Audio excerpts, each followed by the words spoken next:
Bonjour, je m'appelle Yves Lancien et je suis joueur d'échecs au club d'échecs 608, 103 rue de Vaugirard à Paris. Je vais vous parler aujourd'hui de la valeur relative des pièces aux échecs. Alors on admet que la pièce de base qui est le pion vaut 1, l'unité. À partir de là, on considère qu'un cavalier vaut 3 fois l'unité, c'est-à-dire vaut 3. On accorde une valeur équivalente au fou. On accorde 5 pions à la tour et 10, l'équivalent de 10 pions pour la dame.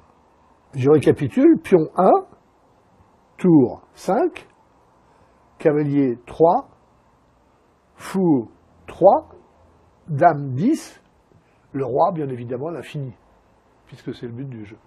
Il faut bien comprendre que ces valeurs relatives sont vraies dans beaucoup de positions dans une partie d'échecs.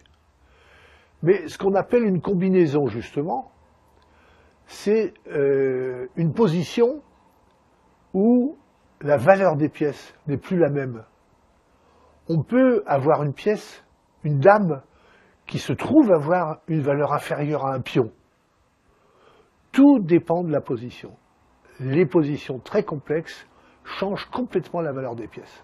On peut donc dire en conclusion que dans une position normale, les pièces ont des valeurs relatives particulières, indiquées 1, 3, 5, 10, mais selon les positions, les valeurs relatives peuvent être complètement différentes.